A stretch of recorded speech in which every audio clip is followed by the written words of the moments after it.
माँ दुर्गा की रहस्यमयी कथा। बहुत समय पहले की बात है, जब धरती पर राक्षसों का आतंक बढ़ गया था। महिषासुर नामक एक शक्तिशाली राक्षस ने अपनी तपस्या से ब्रह्मा जी से अमर होने का वरदान प्राप्त कर लिया था। ये वरदान था कि उसे कोई भी देवता, मानव या पशु नहीं मार सकता, केवल एक स्त्री ही उसका अंत कर सकती थी। ये वरदान पाकर महिषासुर का घमंड बढ़ता गया और उसने धरती और स्वर्ग में अपना आतंक मचा दिया।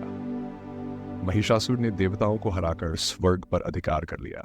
देवता हार के बाद भगवान विष्णु और शिव के पास सहायता मांगने गए। देवताओं ने मिलकर निर्णय लिया कि महिषासुर का अंत करने के लिए एक शक्तिशाली देवी का आह्वान किया जाएगा। तीनों देवताओं ब्रह्मा, विष्णु और महेश ने अपनी शक्तियों का अंश एकत्रित कर मां दुर्गा को प्रकट किया। मां दुर्गा का स्वरूप अद्भुत था। उनके 10 हाथों में अस्त्र शस्त्र थे। उनके चेहरे पर तेज और शक्ति का असीमित भंडार था। उनके वाहन के रूप में एक सिंह था जो साहस और शक्ति का प्रतीक था। महिषासुर का सामना महिषासुर को जब मां दुर्गा के आने की खबर मिली तो उसने हंसते हुए सोचा कि एक स्त्री भला उसकी शक्ति का क्या सामना करेगी। वह मां दुर्गा को हल्के में ले रहा था, लेकिन जब मां दुर्गा ने उसे युद्ध के लिए ललकारा तो उसने अपने विशाल राक्षसों की सेना को भेज दिया। मां दुर्गा ने महिषासुर की सेना को एक एक करके नष्ट करना शुरू किया। उनका युद्ध कौशल अद्वितीय था।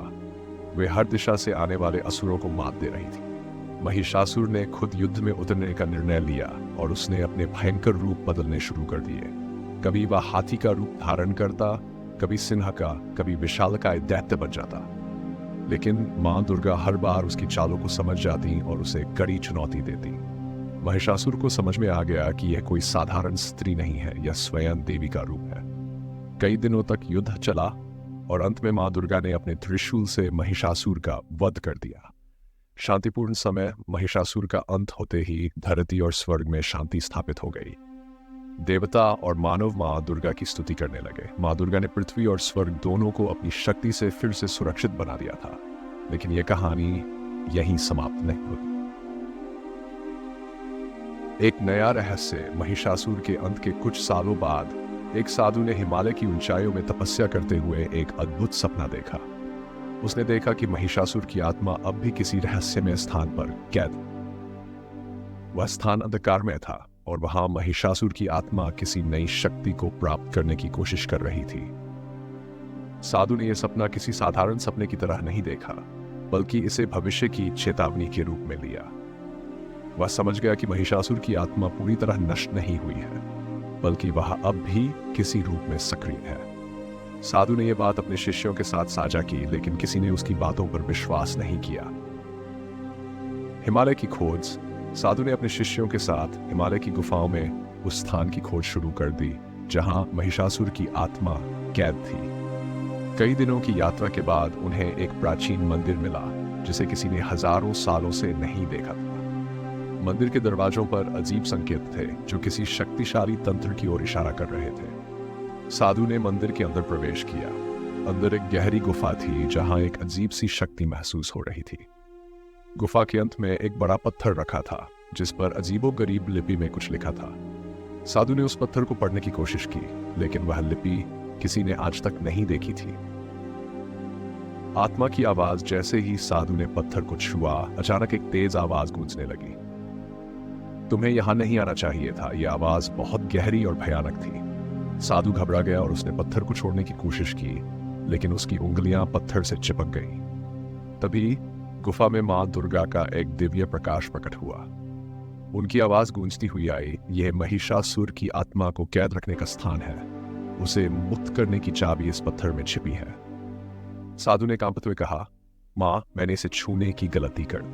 अब क्या होगा? मां दुर्गा ने कहा, यह एक चेतावनी थी। महिषासुर की आत्मा कभी मुक्त नहीं हो सकती जब तक मैं हूं, लेकिन यह स्थान हमेशा रहस्य बना रहेगा। रहस्यमय मंदिर। साधु उस स्थान से वापस चला गया, लेकिन वह घटना उसे चैन से बैठने नहीं दे रही थी। उसने अपने शिष्यों से उस मंदिर की कहानी सुनाई, लेकिन मंदिर के बारे में कोई ठोस प्रमाण नहीं मिल पाया। साधु और उसके शिष्य मंदिर को फिर से खोजने की कोशिश करते रहे, लेकिन वह मंदिर फिर कभी दिखाई नहीं दिया। नया संकट। साधु का मानना था कि महिषासुर की आत्मा अब भी कहीं न कहीं जागने की कोशिश कर रही है। माँ दुर्गा ने उसे रोक रखा था, लेकिन क्या भविष्य में वह आत्मा फिर से मुक्त हो पाएगी? क्या धरती पर फिर से महिषासुर का आतंक लौटेगा? यह एक रहस्य बना हुआ है। साधु और उसके शिष्य इस प्रश्न का उत्तर खोजने के लिए अपनी तपस्या में लगे रहे, लेकिन इस रहस्य को सुलझाने के लिए भविष्य में माँ दुर्गा को फिर से प्रकट होना पड़ेगा। कहानी का अंत या नई शुरुआत। माँ दुर्गा का प्रकट होना हमेशा से बुराई पर अच्छाई की जीत का प्रतीक रहा है, लेकिन इस कहानी का अंत अभी बाकी है। महिषासुर की आत्मा अब भी कैद है और वह मौका तलाश रही है कि किसी तरह धरती पर वापस लौट सके। क्या साधु और उसके शिष्य उस रहस्य को सुलझा पाएंगे? क्या महिषासुर की आत्मा वापस आएगी या माँ दुर्गा उसे हमेशा के लिए रोक सकेंगी? यह रहस्य अब भी बना हुआ है। अगले वीडियो में और भी रहस्य खुलेंगे।